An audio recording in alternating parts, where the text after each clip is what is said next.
Este canal de audiolibros edita un poco el contenido de los libros, siempre siendo fiel a la idea del autor con respecto a su obra. No nos hacemos responsables por las nuevas ideas que pueda llegar a causar el contenido.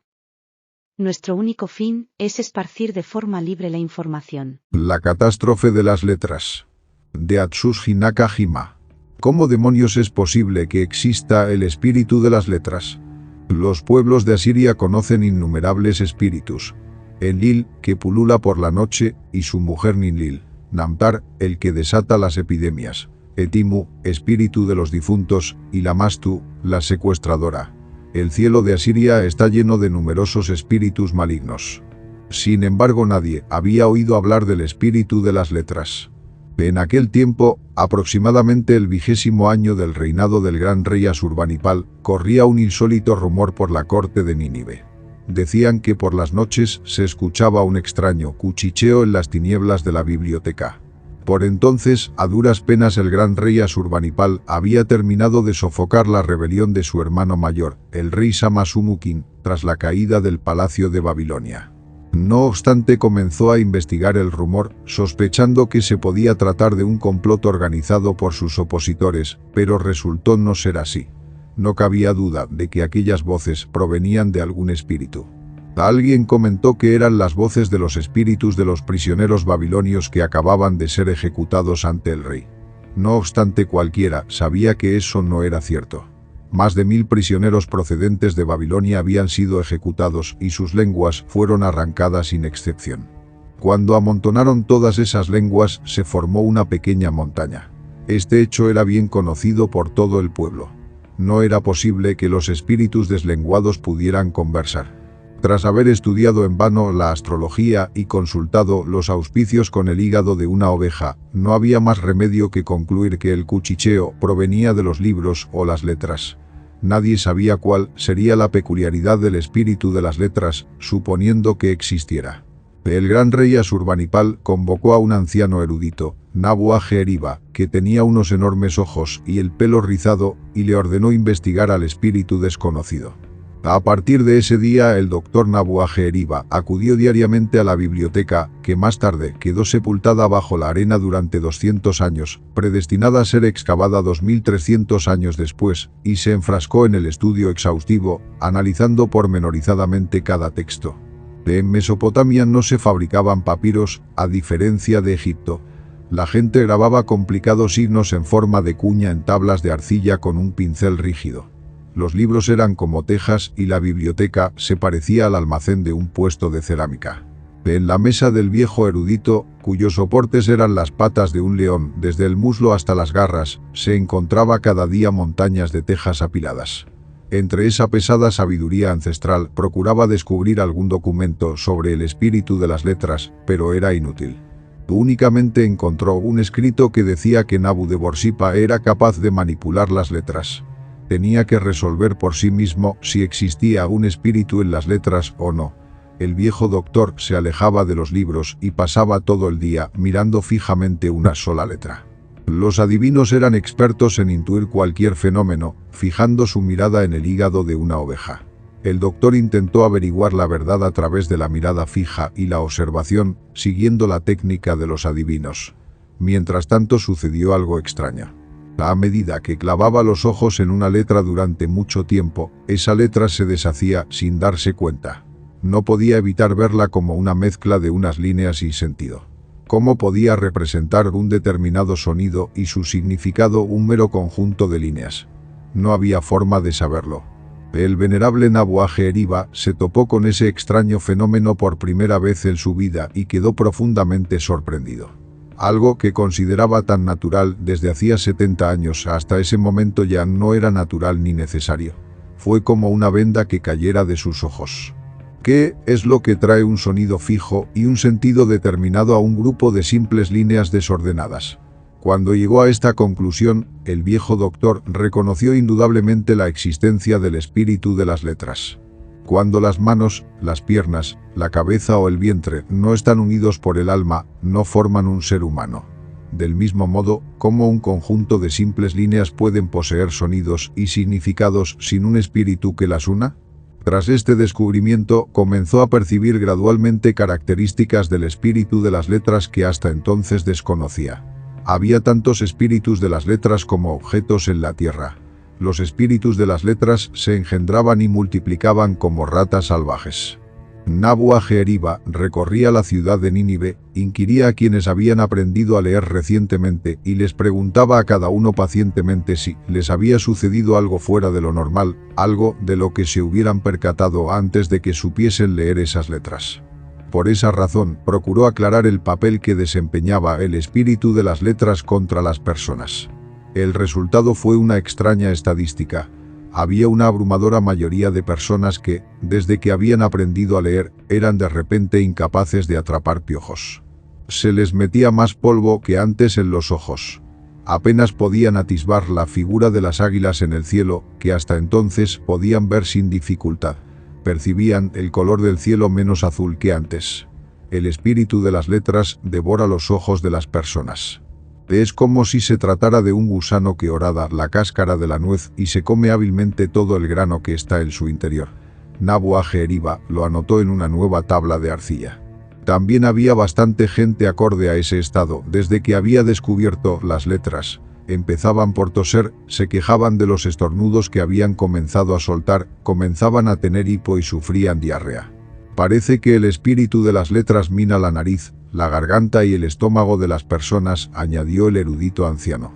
Desde que habían memorizado las letras surgían personas que decían que su cabello escaseaba súbitamente, las piernas se les debilitaban, las manos y los pies empezaban a temblar y la mandíbula se les desencajaba.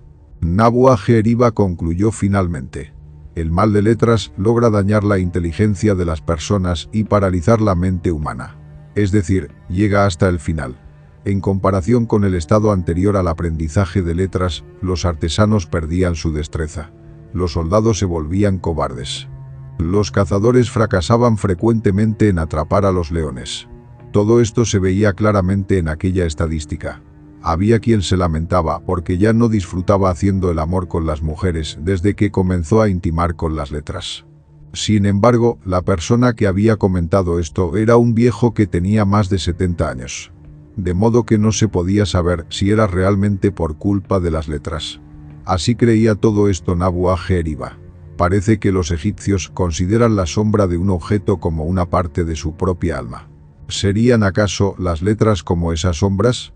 ¿Serían las letras que forman la palabra león la sombra de un león real? Por esa razón, un cazador que había aprendido las letras de la palabra león apuntaba a la sombra del león en vez de al león real. Un hombre que había estudiado la letra mujer hacía el amor con la sombra de la mujer en vez de con una mujer real. Cuando no había escritura, antes del diluvio de Pirnapistim, tanto el placer como la sabiduría entraban directamente en las personas. Y ahora solo sabían que la sombra del placer y la sabiduría estaba cubierta por un velo de letras. En los últimos tiempos la gente había dejado atrás su memoria. Esto era, sin duda, una travesura del espíritu de las letras. Las personas ya no podían recordar nada si no lo escribían. Desde que iba cubierta, la piel humana se volvió débil e indecorosa. Desde que se inventaron los vehículos, las piernas humanas se volvieron enclenques y desagradables. Desde que las letras habían comenzado a difundirse, la cabeza humana había dejado de funcionar. Nabu-Ajeriba conocía a un anciano erudito de los libros. Ese viejo era aún más docto que Nabu-Ajeriba, que era también docto. Sabía leer no solamente sumerio y armenio, sino también los jeroglíficos egipcios escritos en papiros y pergaminos con suma fluidez. Casi no había nada que no supiera este hombre sobre los antiguos sucesos que se habían plasmado en palabras. Sabía qué tiempo hizo aquel día de aquel mes de aquel año bajo el reinado de Tukulti-Ninurta I, pero no sabía si el día era soleado o nublado en su propia jornada. Sabía de memoria qué había dicho la pequeña sabita Gilgamesh para consolarle. Sin embargo, no sabía qué decir para poder consolar a su vecino, que había perdido a su hijo recientemente.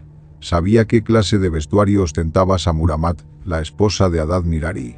Pero no se daba cuenta de qué tipo de ropa llevaba él mismo en ese momento. Cuánto amaba a las letras y a los libros.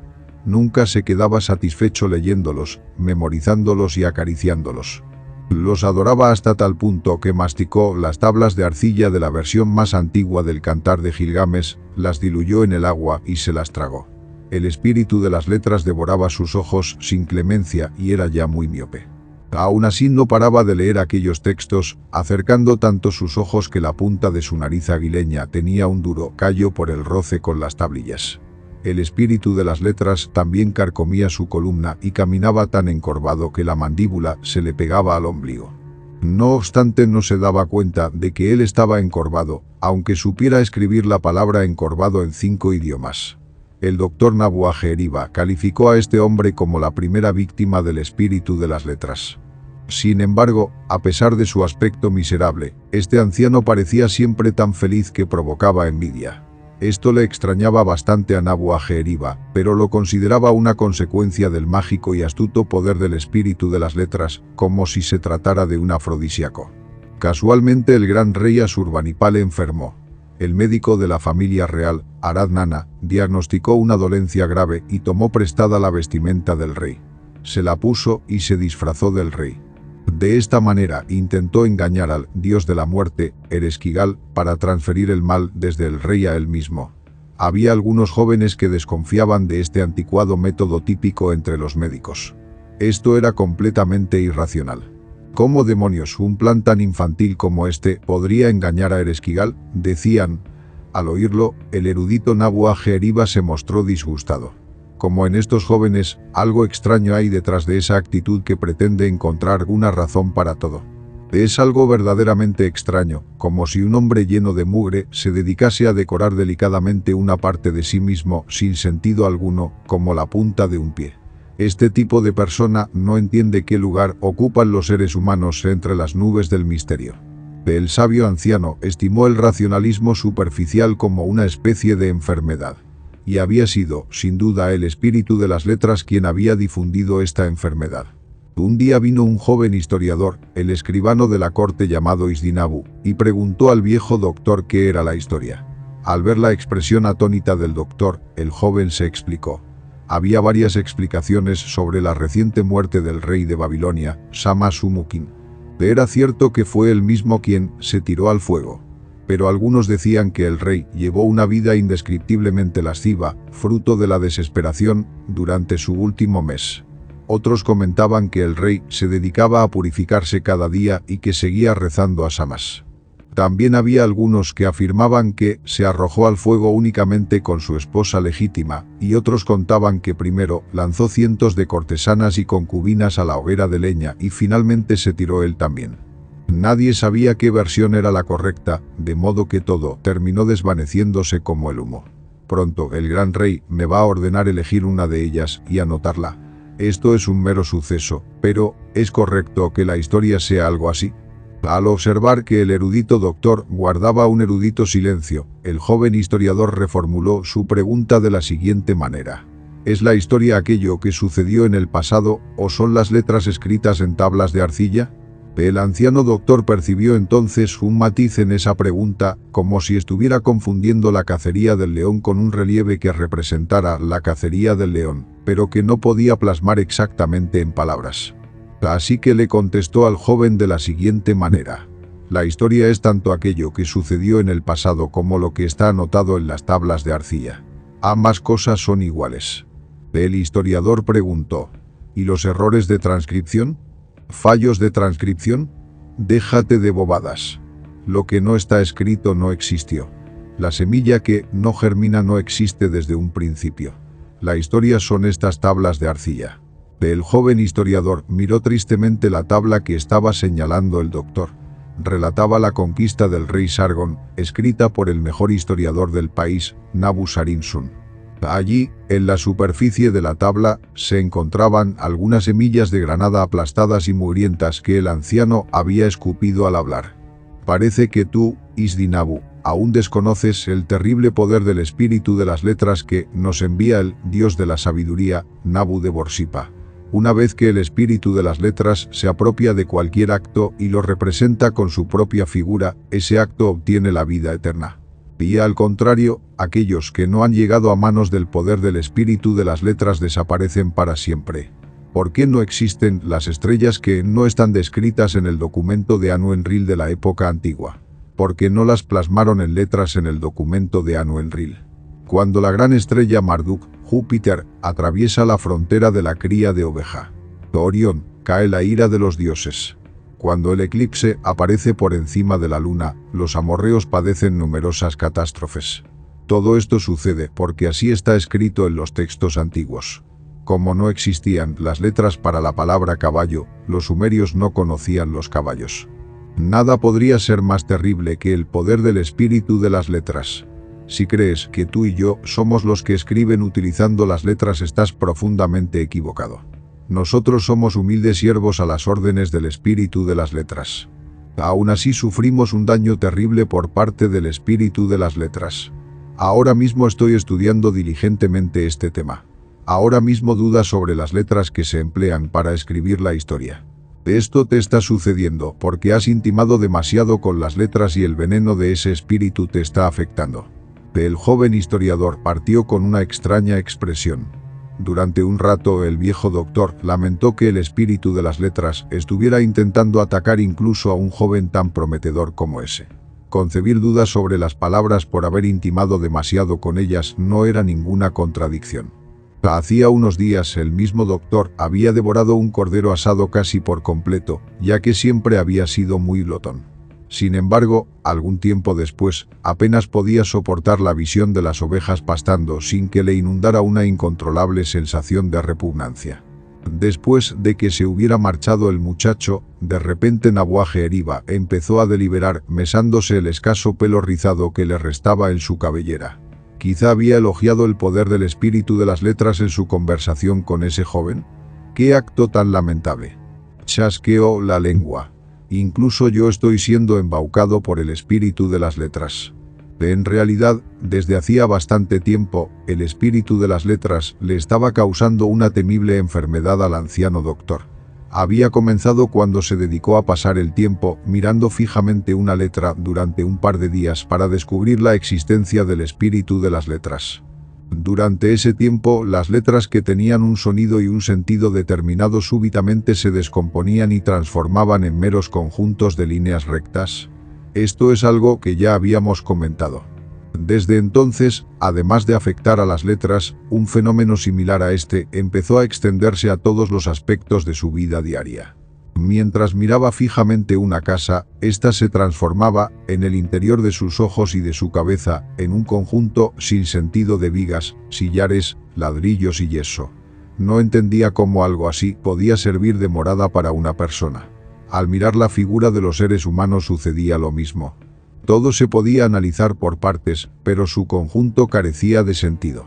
No llegaba a comprender cómo algo con un aspecto tan extraño podía ser una persona. Y no solamente afectaba a lo visible. A causa de esta insólita enfermedad que inducía a este tipo de análisis, la vida cotidiana y cualquier hábito o costumbre habían perdido completamente el sentido que tenían hasta entonces. Todo lo que parecía sustentar la vida humana le parecía sospechoso. El doctor Nabuaje-Eriba estaba al borde de la locura.